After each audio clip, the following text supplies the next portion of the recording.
Ahaz, king of Judah. Ahaz was 20 years old when he became king, and he reigned in Jerusalem 16 years. Unlike David his father, he did not do what was right in the eyes of the Lord. He followed the ways of the kings of Israel, and also made idols for worshiping the Baals. He burned sacrifices in the valley of Ben Hinnom, and sacrificed his children in the fire, engaging in the detestable practices of the nations the Lord had driven out before the Israelites. He offered sacrifices and burned incense at the high places, on the hilltops, and under every spreading tree. Therefore the Lord his God delivered him into the hands of the king of Aram. The Arameans defeated him, and took many of his people as prisoners, and brought them to Damascus. He was also given into the hands of the king of Israel, who inflicted heavy casualties on him. In one day Pekah, son of Remaliah, killed 120,000 soldiers in Judah, because Judah had forsaken the Lord, the God of their ancestors. Zikri, an Ephraimite warrior, killed Messiah, the king's son. Azrikam, the officer in charge of the palace, and Elkanah, second to the king. The men of Israel took captive from their fellow Israelites, who were from Judah, 200,000 wives, sons, and daughters. They also took a great deal of plunder, which they carried back to Samaria. But a prophet of the Lord named Oded was there, and he went out to meet the army when it returned to Samaria.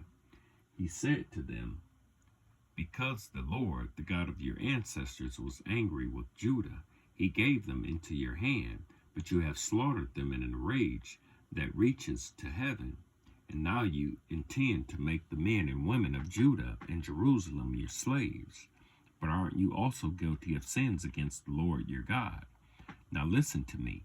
Send back your fellow Israelites you have taken as prisoners, for the Lord's fierce anger rests on you." Then some of the leaders in Ephraim, Azariah son of Jehohanan, Berechiah the son of Meshillemoth, Jehezekiah son of Shallum, and Amasa son of Hadalai, confronted those who were arriving from the war. "You must not bring those prisoners here," they said, "or we will be guilty before the Lord. Do you intend to add to our sin and guilt? For our guilt is already great, and his fierce anger rests on Israel." So the soldiers gave up the prisoners and plunder in presence of the officials and all the assembly. The men designated by name took the prisoners, and from the plunder they clothed all who were naked. They provided them with clothes and sandals, food and drink, and healing balm.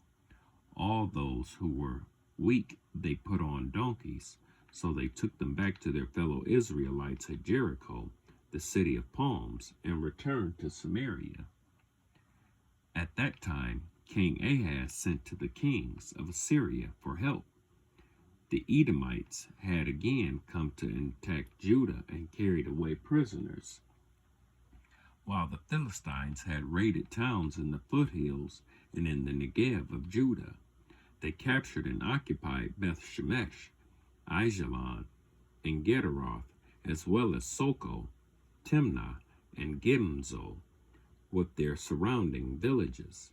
The Lord had humbled Judah because of Ahaz, king of Israel, for he had promoted wickedness in Judah and had been most unfaithful to the Lord. Tiglath-Pileser, king of Assyria, came to him, but he gave him trouble instead of help. Ahaz took some of the things from the temple of the Lord and from the royal palace and from the officials and presented them to the king of Assyria, but that did not help him. In his time of trouble, King Ahaz became even more unfaithful to the Lord. He offered sacrifices to the gods of Damascus, who had defeated him, for he thought, since the gods of the kings of Aram have helped them, I will sacrifice to them so they will help me. But they were his downfall and the downfall of all Israel. Ahaz gathered together the furnishings from the temple of God and cut them in pieces. He He shut the doors of the Lord's temple and set up altars at every street corner in Jerusalem.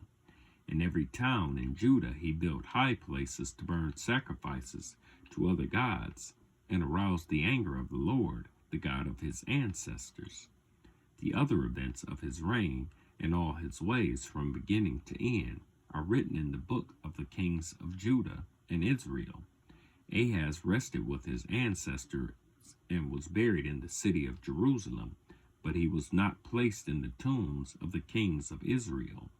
And Hezekiah, his son, succeeded him as king.